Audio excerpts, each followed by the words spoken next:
Download our complimentary guidebooks, checklists, and other useful financial resources at savantwealth.com/guides. Welcome to today's Savant Live webinar. Thank you for joining us. Today we're going to be discussing how to settle your parents' estate. My name is Alaina Davalos, and I'm a wealth transfer advisor here at Savant Wealth Management. Joining me today is Darlene Beckles, our wealth transfer specialist. Welcome, Darlene. Thank you so much, Alaina. I'm really glad to be here. I'm looking forward to discussing this topic with you today. We have seen a great need for guidance on what to do when your parents pass. Thank you all for joining. Let's go ahead and get started. Thank you, Alaina. Our agenda today will include immediate steps to take after your loved one passes, understanding the will and legal documents, financial and property management, and long-term planning moving forward. Let's get started. So let's talk a little bit about immediate steps to take after the loss of a loved one.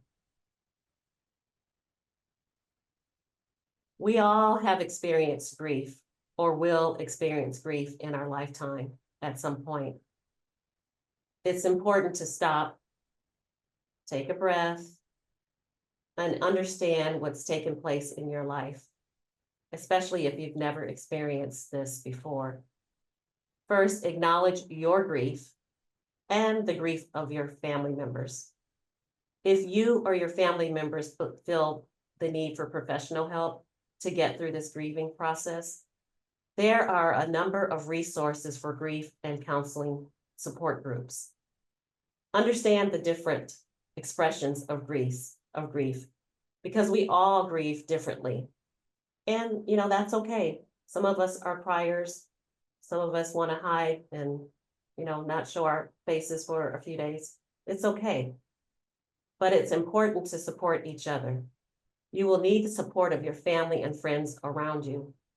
If you don't have a support system, you can build a support network through your neighborhood, your church, friends, or even on your job. People really do need people. So an important step in this process is notifying relevant parties. This can be a long and daunting task, but obviously one that's extremely important. You will need to determine if your parent has a prearranged or prepaid memorial service. If not, you'll need to make the funeral arrangements. In making the funeral arrangements, you want to focus on your parents' wishes, not necessarily your wishes. Take your wishes out of it, especially if your parent has taken the time to lay out their wishes. What did your parent plan for? Did your parent purchase a plot at a cemetery? Did they want a funeral service or perhaps just a memorial service? If so, you will need to communicate that with the cemetery or mortuary where your parent will be laid to rest or where the cremation will be handled. Keep in mind there are a ton of fees and costs associated with the funeral service, such as burial fees, cremation fees, obtaining death certificates, which the mortuary will handle for you, but there is a fee associated with that. It's really important to start gathering certain documentation which you'll need to communicate or meet with the funeral director, such as your parents' birth certificate, death certificate of a spouse, a marriage certificate.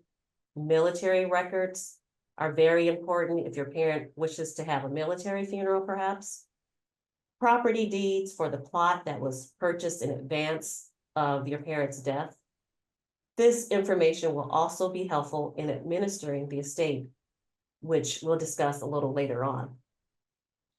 Writing your parents' obituary may be a collective effort, not just by you, but you want to bring in other family members, your siblings or even your parents, siblings and friends who had knowledge of who your parent was during different stages of their life, what they accomplished in their lifetime, your parents' career, who your relatives are that you maybe have never met before.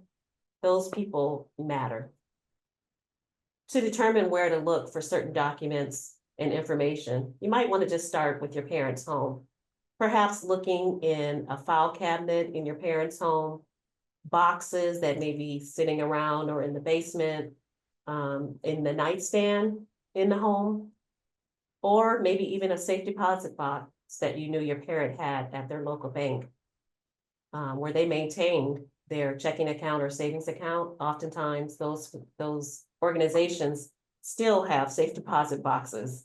Some banks have actually done away with that, but it's still a good thing to ask that bank. Your parents may have also had a financial advisor or some other professional person who helped them organize this information, such as their, let's say, planning attorney or even their CPA. Next, you want to notify relevant parties. Here's a quick checklist that will guide you as you settle your parents' estate. To highlight a few, it's important to contact family members and close friends to notify them of your parents' passing. You will need to contact your parents' employer, for instance, or other institutions that your parent was associated with. If your parent had a pet, speak with your family members to arrange for the continued care of the pet. You want to make sure that that pet is given the same treatment that your parent had given them. Also, decide amongst your family members who's going to take care of that pet and for how long. If your parent was a veteran, notify the Veterans Association of your parents' passing, particularly if your parent was receiving veterans benefits. If your parents want to have a military burial or simply acknowledged as a veteran. You will also need to contact the Social Security Administration to inform them of your parents' passing, to make sure that the payments that your parent was receiving cease. Because if your parent receives payment after their death, you're going to be held responsible to return that payment to the Social Security Administration. However, the Social Security Administration will take the payment back if they don't receive it directly from the account that you received the payment, or that your parent received the payment. So there are so many different documents highlighted on this checklist that you'll need to gather. I'm just going to name a few because it's an extensive list. You want to gather if they have a will and trust, if you're aware of that. What are they to carry out your parents' wishes based on that instrument? Those instruments also include the names of the executors, trustees, and the beneficiaries of your parents' estate. Locate the bank and retirement statements. Again, the birth certificate, marriage certificate, any life insurance policies that your parent may have had, any outstanding bills. And also you want to find the deed to the burial property where your parent is going to be laid to rest. So next, we're going to talk about something that's really important, especially nowadays, living in America and dealing with real estate. Obviously, your parent may or may not have had a home. If they did, you want to make sure that you secure that home and also their personal belongings that are inside of that home. Ways that you could secure the home would be to visit the home daily to make sure that, you know, the mail is not falling out of the mailbox because you haven't been by to pick up the mail. Make sure that there aren't any newspapers or other delivery boxes on the porch that may have been there a day or two. When things pile up like that around the house, it really gives the appearance that nobody lives there. Also, you want to maintain the beauty of your parents' house. If you're not sure who the gardener is or the lawn service, hire one yourself. Make sure that they're taking care of the grass. You don't want to, have the grass growing up to the top of the windowsills, and make sure the utility bills are paid so that the lights remain on in the house. The appearance of an unkept house really breeds crime, right? So pay those utility bills so that the lights remain on. Another thing is to check the security system. And also have those systems recoded. If you know the code, change the password. That's important. If you're not sure, reach out to whoever it is that maintains that security system, ADT or whoever that company may be. This will help minimize also the confusion you may have or why you're performing certain duties. These are actually duties that are required. And certainly you want to be able to address those if your family members decide they want to discuss that with you. Also, just keep in mind that anything that you spend out of your own money, maintain those receipts because you can actually reimburse yourself from the estate account, which we'll discuss also a little later on. It's important to have actually open and honest communication. And, with your loved ones, with your family members. Open and honest communication is going to be key and paramount, both before you actually have legal authority to act in your capacity as personal representative, and certainly after. Keep the lines of communication open and honest with your family members, especially if your relationship is already strained and you have some issues or problems with certain individuals in your family. Just keep the lines of communication open. Be willing to be transparent with your siblings or other family members about your parents' wishes. Perhaps hold family meetings so your family members are aware of the necessary steps that you are required to take when administering your parents' estate. It's not the steps that you just decide you want to do. These are the necessary steps that you have to take that are required. It's a great idea to actually maintain good records and to keep track of receipts, log the time that you spend on certain tasks related to carrying out your fiduciary duties as personal representative. It's just good practice in the event you're asked to provide documentation from your family members. Or again, what are you spending your parents' money on and why are you spending it on certain things? Family members have a need to know, right? So just be prepared. They'll just often ask for an update on the status of the estate. So you want to maintain good records, just so you're ready to explain yourself. Also, we need to talk a little bit about self-dealing. Self-dealing is only allowed if your parents' will or trust allows it. An example of self-dealing is when a personal representative uses estate assets for their personal gain. Such as you may have a brother that's the administrator or the trustee, and he decides he wants to purchase a home, but he doesn't have enough money. So he takes it upon himself to use the assets from his parents' estate, or even just borrowing money from a checking account or wherever, paying his or her personal bills with the estate assets. That's just a no-no.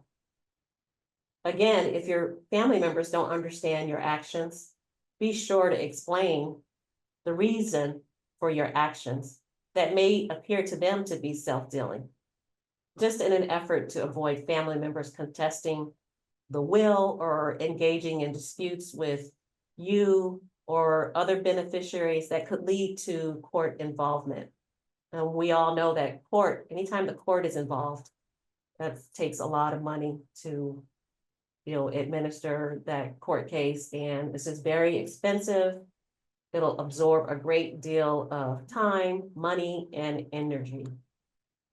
Inform your family members that you always have their best interests at heart. If for some reason there is a conflict or disagreement among you, you should look into perhaps hiring someone to mediate the disagreement, to come to a mutual resolution, such as a personal property referee. Now, a major step in this whole process is determining the assets that your parent has at the time of their death. It's called marshaling the assets, which simply means inventory, taking an inventory of all the assets your parent had, taking a snapshot of everything they owned on the date of their death. This may not be possible before you have legal authority, but once you do have authority, and if there isn't a readily compiled net worth statement available, take the liberty of searching around the house. Again, this is, what you have to do is what is required to find certain items, statements, perhaps mail on the kitchen table. Again, look in the home office if there is one. Look in file cabinets for bank statements, checking account statements, savings, securities, account statements.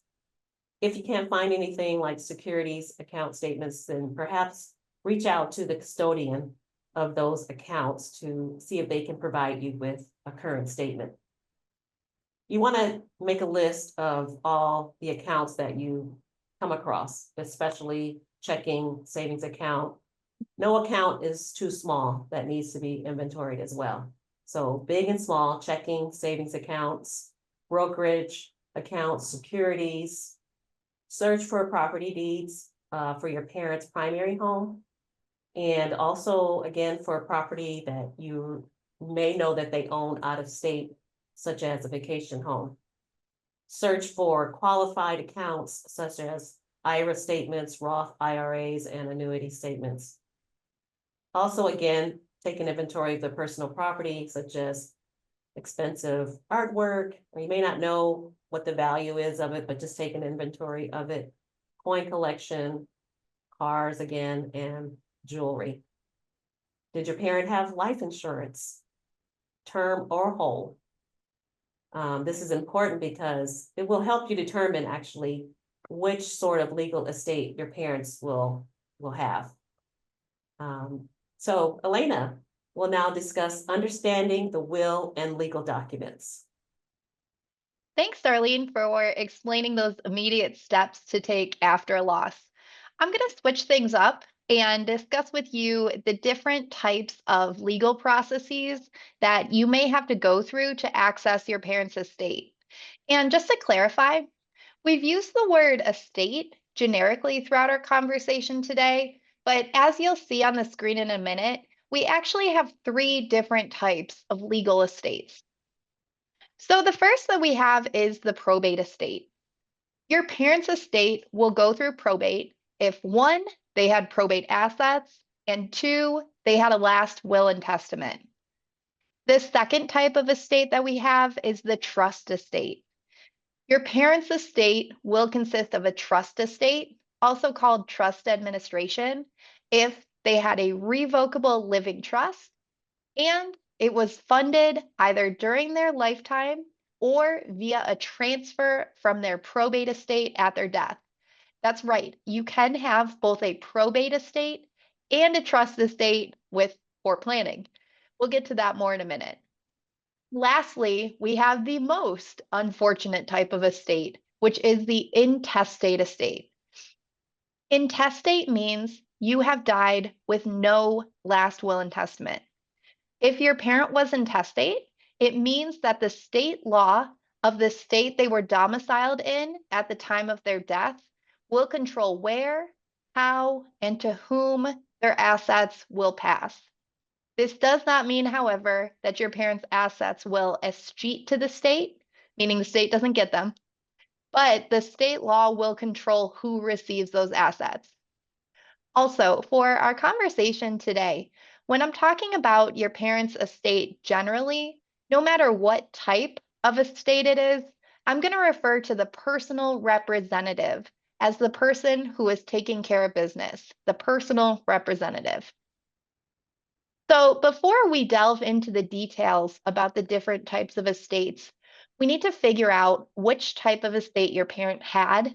And the way you're going to do that is to look at both their estate planning documents or lack thereof and by their assets. So the best piece of advice that I have is exactly what Darlene just talked about, is to try to compile a net worth statement for your parent.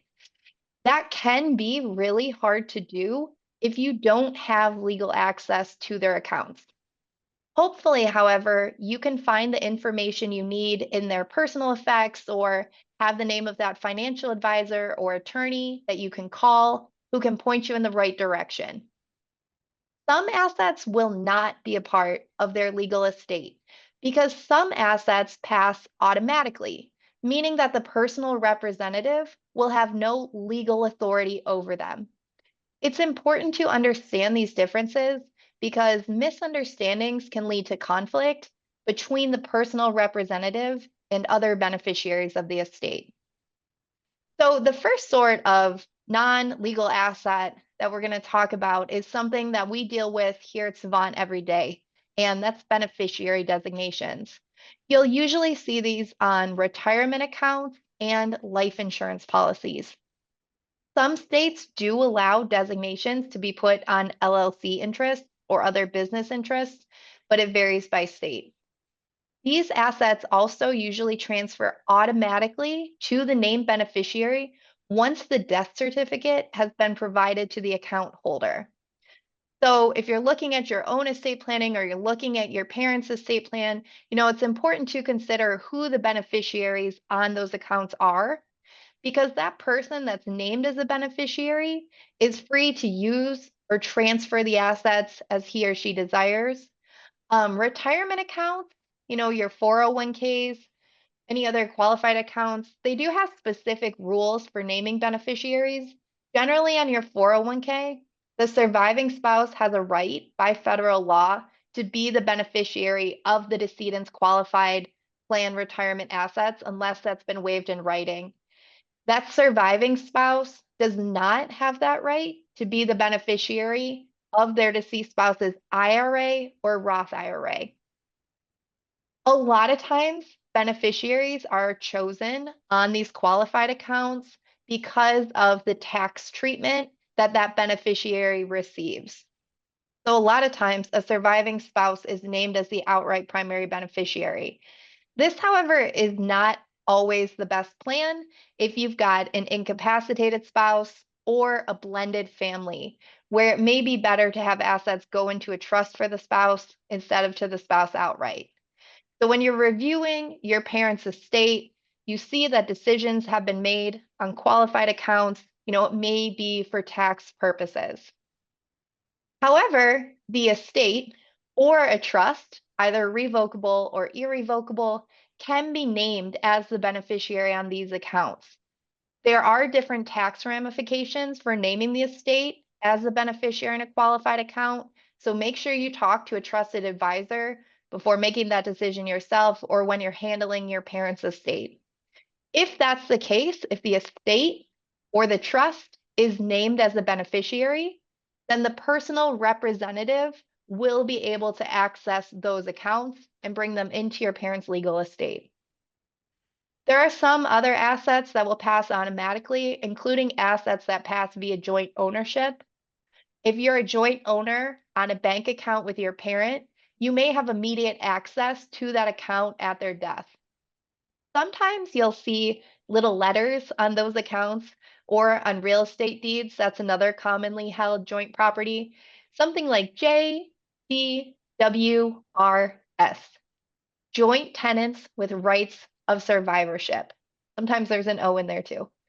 That usually means that the survivor of that joint asset inherits the property at the death of the first joint owner automatically, no probate needed. There's also one more little designation that works similarly to a beneficiary designation, EOD and POD. Those stand for transfer on death, payable on death. These are most often seen on bank accounts or brokerage accounts. And again, they transfer the asset automatically to whoever is named as the TOD or the POD. So if your parent named you as a POD on their bank account, you would have that automatic access. A lot of what we do here on the wealth transfer team at Savant is to make sure that all of these different ways of transferring assets align with our client's plan, because it is a lot. And we want to make sure that the plan they intended to have does come to fruition. A lot of times, though, you only discover mistakes or accidents after someone has passed away. So after you've determined your parents' assets as best you can, you may then need to find the estate planning documents, either a will, which will cover assets owned by your parent in their name alone with no beneficiary designation, no POD, or a revocable living trust. This is usually when it's best to consult an attorney who specializes in this area of law. I might be a little bit biased, but I do think you'll get what you pay for. Probate is a very specific procedure, meaning that what we do here in Georgia can be vastly different from what is done in California. So you need to work with someone competent. The attorney will also be able to guide you on whether probate is actually necessary.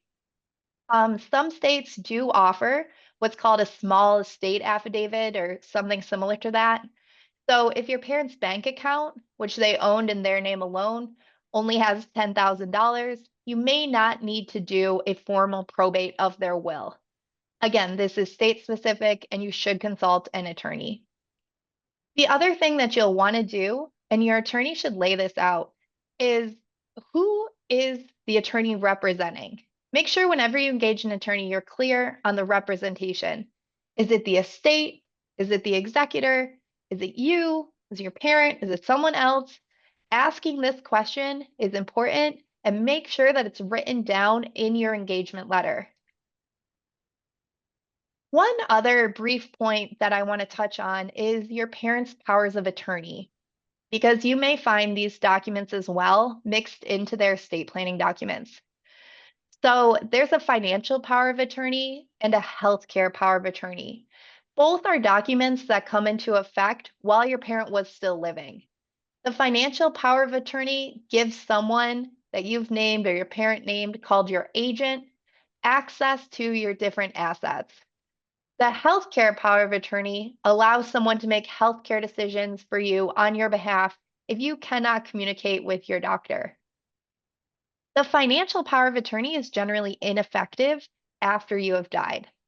So if you've been named as the financial POA on your parents' accounts, you generally will not have access to those accounts, at least as the power of attorney, after your parent has passed away.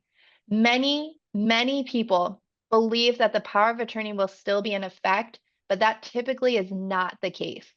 The only person who would be able to access that account at that point would be the executor of the estate. The healthcare power of attorney usually terminates at death as well, but it may contain some post-mortem disposition provisions that allow that named agent to make decisions after the grantor has died. For example, the healthcare power of attorney may say that your parent wanted to be buried. They didn't want their body given to a medical study program, but that they were okay donating their organs. The healthcare power of attorney would still be able to implement those decisions even though your parent has passed away. They would still have that legal authority. So then the two other major estate planning documents are going to be the last will and testament and/or the revocable living trust. Again, it will highly depend on your parents' assets to determine which of these documents is going to apply and which type of estate your parent will have. A last will and testament will generally need to go through the formal probate process to become effective.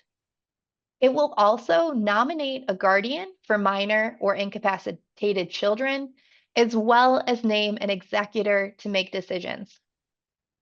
A revocable living trust will be effective right away and will nominate a successor trustee who will be able to immediately access the trust assets. Unless the trust directs otherwise, the trustee does not need to involve the court in the trustee's administration of the trust. And the revocable trust will also direct the trustee on how to make distributions of the trust assets the same as the last will and testament would do. So let's do a deep dive into these different types of estates. So let's look at what happens after you've met with the attorney and it's been determined that your parents' estate will need to go through the formal probate process. So I found throughout my time in private practice that most people's perception of an executor and the probate process generally comes from TV. On TV, there's usually a gathering of the family in the lawyer's office. Everyone's waiting with bated breath to see what they're going to inherit. The executor is announced, not who the family expected. It's all very dramatic. In reality, there's usually not a spectacular event. A person who passes away, your parent, they're called the decedent. The decedent either had a last will and testament or they didn't. If they had a will, it names someone as the executor. And the will actually might refer to that person as a personal representative or an administrator. But for our talk today, we're just going to use the term executor or probate estate. For the family to first find that will, like Darlene mentioned, it's usually with the personal effects. It could be in a safety deposit box, or it could be with a drafting attorney. Most wills today are written in modern English and are relatively easy to understand. Sometimes that is a lot of language in the document. I myself was known to draft a 50-page will on occasion, but identifying the nominated executor is usually pretty easy. That executor is not automatically in power. Let me repeat, just because someone is named in the will as the executor does not mean that they immediately have the legal authority to act on behalf of the decedent's estate. Why? For starters, we've already discussed there may not be a probate estate. For this, we know that there is this example. The will only has the authority over those assets that are probate assets that were left in your parents' name at the time of your death. So let's say, though, there's probate assets, you're going through probate, there is the last will and testament. How does the executor gain their legal power? As I mentioned, this area of law is very state specific. So each state has their own rules and regulations about going through the probate process. The American Bar Association defines this process as the formal legal process that gives recognition to a will and appoints the executor or personal representative who will administer the estate and distribute assets to the intended beneficiaries. Generally, the decedent's heirs at law and the beneficiaries under the will have to be notified and given an opportunity to object to the validity of the will. If there are no objections, everyone agrees, the court will issue the executor legal documents authorizing them to act. The court may also require the executor to post bond based on the projected value of the assets in the estate, file an initial inventory, and provide an annual accounting every year that the estate is open. So do keep that in mind. Once the executor has those legal documents, you can see here on the screen the usual process. The will has been filed with the court. They've got to administer the probate estate, collect the bank accounts, get appraisals on real estate or list it, notify business partners of the death. Darlene touched on this earlier when you're trying to compile your net worth statement. Before the probate estate is open, it can be more difficult because you don't have that legal access.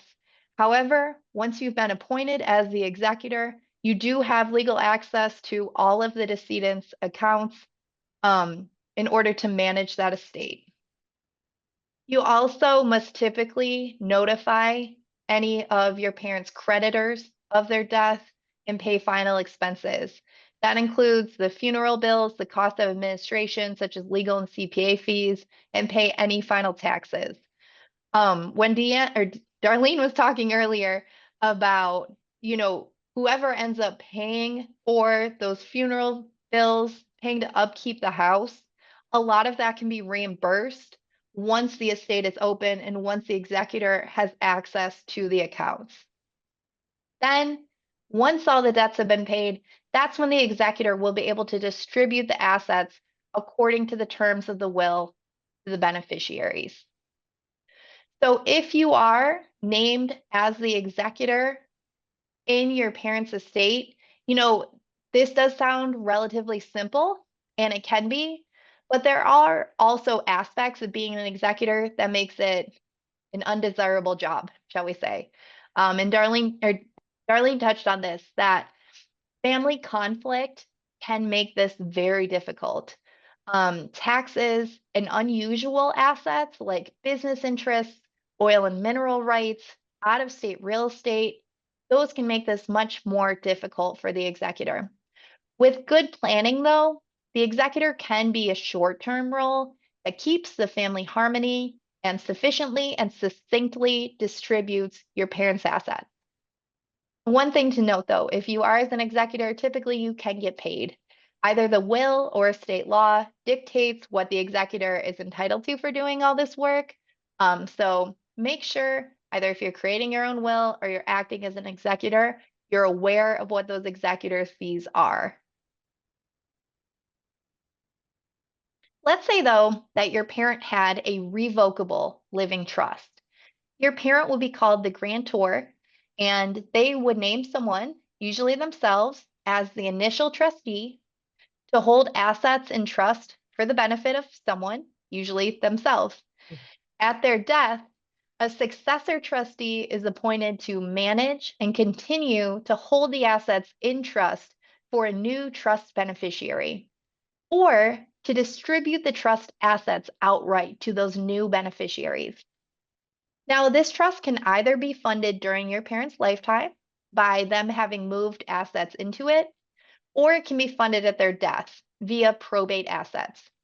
So again, to ratify, even if your parent had a revocable living trust, you still may need to go through probate if their revocable living trust did not hold all of their assets. When we work with a client who has a revocable trust, the wealth transfer team spends a lot of time on that case because we want to make sure that it's fully funded, meaning all of the client's assets have been transferred to or connected somehow to their revocable trust. That way, the assets will pass according to the trust terms as opposed to under their last will and testament. So while this process can be tedious, a revocable trust can have a lot of benefits other than just avoiding probate.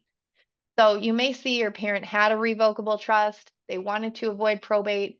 Some other reasons could be, if your parent is trying to disinherit someone, a child, for example, one of your siblings, nieces and nephews, and they do not want to notify that person of the existence of the will and give them an opportunity to contest it, a revocable trust can help with that. Anytime that a will contest can be avoided, the estate will benefit and assets will be protected because those will contests are very expensive and very time consuming. As Darlene mentioned, they take a lot of energy. So another benefit that a revocable trust can provide, especially after your parent's death, is that there is substantial privacy from the public eye.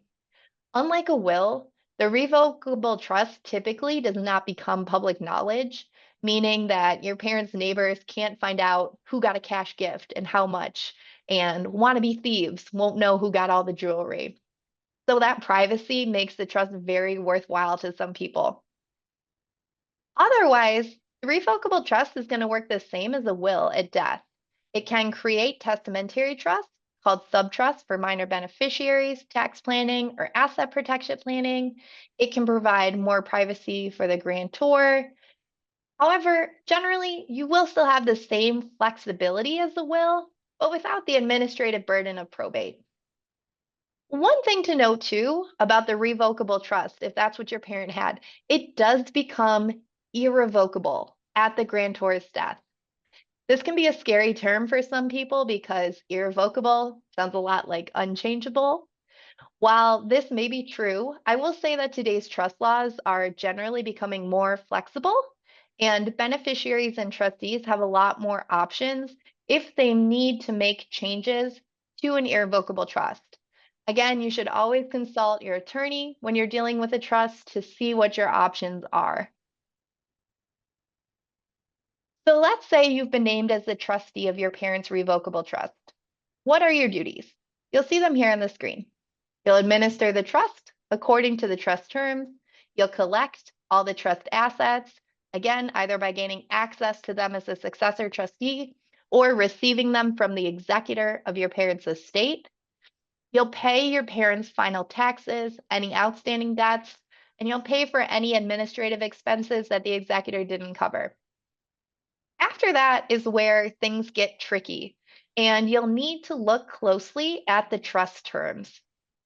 If the trust distributes all of the trust assets outright to a beneficiary, let's say to you and your siblings, you'll make those transfers, then you'll close out the trust. That's the easiest scenario. However, the trust may establish subtrusts for beneficiaries. You'll see on our example here, we've got that orange bucket for a child's trust. If a subtrust is established, your duties as trustee may continue for many years. If that's the case, you'll be the one making determinations as to when to distribute principal and income to the trust beneficiary. You'll continue to manage the trust assets, whether that's working with a financial manager for liquid assets, managing a business, managing and selling real estate, whatever those trust assets are. You'll also be responsible for filing the trust income tax returns each year. So yes, subtrusts do pay their own income taxes now, unlike while your parent was alive. And yes, those taxes are typically higher than your ordinary American, unless, however, the income is distributed outright to a beneficiary. If you are the trustee of a subtrust that is going to continue for many years, I highly recommend working with a qualified CPA who is familiar with trust returns. This again, though, is why it's very important to understand the trust terms and to see what your responsibilities will be long-term before you accept the position of trustee. You can always decline to accept this role.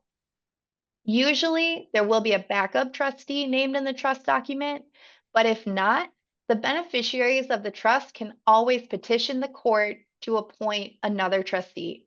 A trust will never fail or terminate because there is no named trustee in the trust document.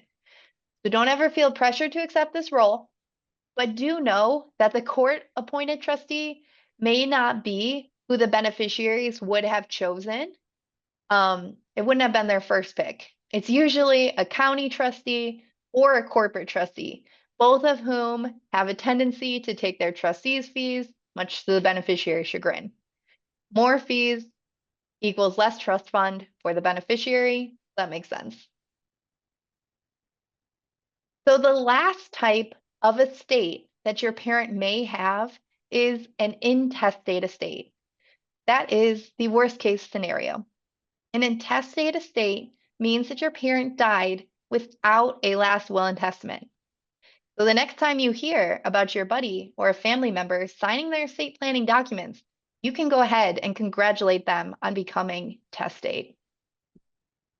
So with an intestate estate, you will run into more problems, fewer powers, less options, and typically more fees. Becoming appointed as the personal representative of your parents' intestate may not be easy. You may need to get all of the heirs at law to agree to you being appointed. That can be really hard if not everyone gets along. If everyone can't come together and say, okay, this is who we pick, you run into problems. The court can always be petitioned to open the intestate estate and to appoint a personal representative, but again, it might not be who you want. It might be that county administrator, it might be that corporate trustee, and the fees will increase. So let's say, though, you do get appointed as the personal representative, and you may also be called the administrator of an intestate estate. Oftentimes, you will not have as many legal powers over your parents' assets as you would have if you had been appointed under a last will and testament. A common example of this is the ability to sell real estate. You may not be able to sell your parents' house without a court order. You may be able to deed it to yourself and the other heirs at law, which creates problems in and of itself if you ever go to sell the property or if there's disputes between all of you as the owners. So another issue that you run into with intestate estates is minors receiving an inheritance. Let's say one of the beneficiaries of your parents' estate is your 10-year-old niece because her father, your sibling, passed away. As a minor, she typically cannot inherit assets outright until she reaches the age of majority. So what happens? Usually the assets will be held in some sort of conservatorship until she reaches that age of majority, which in most states is 18. Then she'll receive that full inheritance outright. I don't know about you, but I'm usually pretty hesitant to give any 18-year-old a significant amount of money. The other issue with conservatorships is that they are heavily monitored by the court. Again, means more fees, and it can be very difficult for a conservator to spend any of the funds without court approval. So this scenario could have been avoided by your parent if they had a will or revocable trust that created that subtrust for your niece's benefit until she turned 25 or whatever age they desired. The last issue that you run into with an intestate estate is that the personal representative is more likely to be monitored by the court. They most likely will need to file an inventory and an annual accounting of estate assets every year and provide a bond to the court that has to be renewed every year that the estate is open. I would highly recommend, if you feel comfortable, approaching your parent now, if they're still with us, to talk about their estate planning documents. Having that conversation can go a long way towards making this an easier process for you and your family. So now that you know about the different types of estates, Darlene is going to give you some details on how the personal representative can and should manage the property and finances within the estate. Well, yes, thank you, Alaina. So now that you've been appointed personal representatives and letters testamentary have been issued by the probate court appointing you as personal representative, you're required to obtain an EIN that stands for Entity Identification Number for your parents' estate. The EIN can easily be obtained on the IRS's website, or if you're not sure how to go about doing that, you can reach out to your CPA, and most of them will be happy to obtain one for you. The estate EIN is actually required to open an estate checking account or to transfer your parents' existing checking and savings account into your name as personal representative of your parents' estate, meaning it would say John Doe, personal representative of the estate of Mary Doe, something along that line. When you're ready to go to the bank to open this account, you'll need to take with you the letters testamentary that were issued to you. Also take with you to the bank the death certificate to open the estate checking account. This account will actually be used for the sole purpose of receiving postmortem refund checks, any kind of refund checks that were in the name of your parent, such as IRS refunds, again, made payable to your parent. You also want to make sure that if there are other bank accounts, financial institutions that your parents may have had at the time of their passing, that you're aware of those. And also, again, take with you a death certificate, typically a certified copy of the death certificate. Some institutions actually require a certified copy of the letters testamentary. So perhaps you want to call and have a conversation with the bank manager or someone at the bank to determine exactly what you need, if it's just a copy or if it's a certified copy. And at that point, if you have all your documentation with you, you can go to the bank and have those accounts transferred again into your name as personal representative of your parents' estate. Be sure to properly handle, again, the personal belongings and heirlooms of your parents' estate. as Alaina talked about earlier, review the will and trust to determine how your parent wishes for their personal belongings to be distributed. If the trust or the will doesn't actually lay that out for you or give you any distribution instructions, have a conversation with your family members to discuss the actual items that you're dealing with and come up with a mutual agreement that all of you can agree to. Again, make sure that the real estate or the home that your parent lived in at the time of their death is maintained, properly maintained. It's in good repair. Make sure that if there are any repairs like plumbing or whatever comes up, make sure that those are handled in a timely manner. As this goes back to my previous topic of maintaining the house as if someone still lives there. You want to make sure that the real estate also is distributed in the manner in accordance with the terms of your parents' will or trust. So one of the things that we don't really like to talk about, even just us, is debt and liabilities, right? So you want to make sure that in conjunction with managing the assets of your parents' estate, you're actually required to identify the debt, pay off the debt that is in your parent's name. Even though your parent is deceased, you still have to take care of that business by taking care of those accounts, paying them off.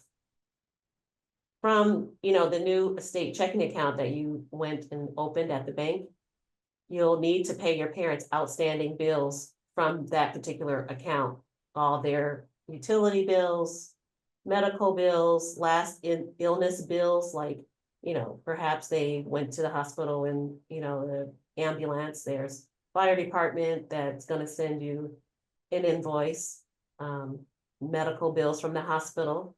All those things will need to be taken care of, as well as paying the final income tax and estate tax owed, and certain other administrative fees like CPA and attorney's fees. You're gonna pay all those debts from that particular estate checking account that you opened once you became the estate representative and you have your letters testamentary.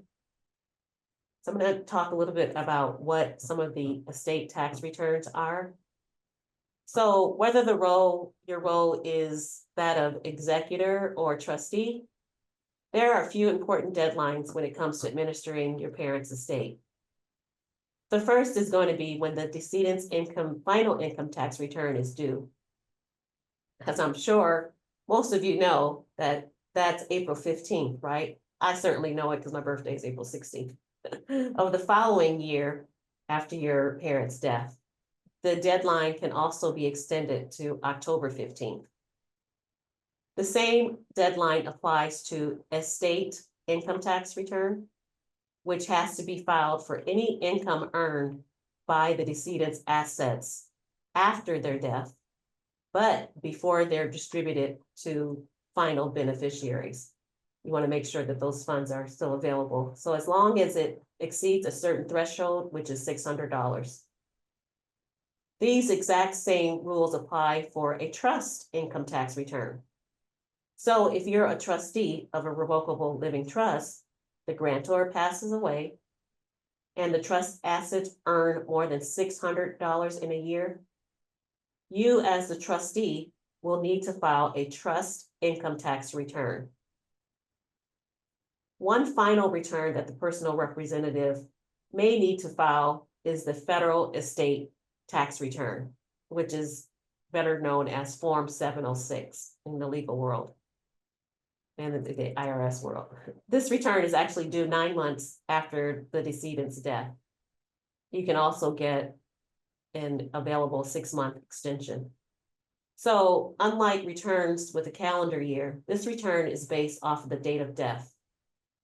That's important to remember. Generally, an estate tax return is required when the decedent's assets at death, combined with the value of any taxable gifts they may have made during their lifetime, exceed the available estate tax exemption amount for that year that your loved one passed away. The exemption amount is subject to change actually with Congress. It's currently at $13.99 million per person. So if you're a married couple, you can, do the math. But that amount is scheduled to actually sunset down to about 7 million at the end of 2025. So many more estates will be impacted by that sunset. The estate tax itself is 40% of all wealth over the exemption amount. A 706 estate tax return may also be required if the estate needs to make a portability election. Now, portability is when the decedent's available estate tax exemption is ported over to the surviving spouse. This can be beneficial because it can allow the surviving spouse to perhaps give more assets to the beneficiaries at their death without having to pay additional estate taxes. If the decedent's estate only needs to make portability election, the estate does not owe any taxes. There is a new 5-year rule to make portability election. This has been a great recent change to the law. So if you or someone if their spouse died within the last 5 years, seriously consider whether filing a 706 to make a portability election would be a good idea for that estate. There may also be a state estate tax return. I know that's a mouthful. That needs to be filed as well. Not all states require this, but make sure if you're acting as personal representative of an estate that you confirm with your attorney or your CPA when, if any, the state estate tax is due. Alaina is going to now provide us with insight on long-term planning and moving forward. Thanks, Darlene, for that information. So before we finish today, let's just talk briefly about doing some long-term planning and moving on. So before you can move forward, though, you will need to wrap up the estate. Once it seems like you've taken care of everything related to the estate, it can be time to settle it. If you have a probate or intestate estate, there can be a circular problem that arises when closing an estate, especially if you have to file a final accounting. Let's say you're the executor of your parents' probate estate and you're ready to move on and make the final distribution to the beneficiaries. However, you want to, or you're required to legally close the probate estate with the probate court. If you've been working with an attorney or a CPA, they may be charging you hourly for their work, which is standard. If that's the case, how do you know how much to reserve in the bank account to pay those final fees? What I would recommend you do here is try to negotiate a flat fee with your attorney so you know that there's not going to be any surprise debts that will come up that you may be personally responsible for after you filed the final paperwork with the probate court to close the estate. Trust administration is usually a little bit easier because there is no court involvement. You can go ahead and make those final distributions and move on. The same thing with your CPA, though. You can try to see if they'll accept a flat fee for any final tax work. Then, once that's settled, you'll ask the probate court to legally discharge you as the executor and release you from all further liability. Once that paperwork goes through, your parents' legal estate will be settled. Once the legal estate is settled, the inheritances have been distributed.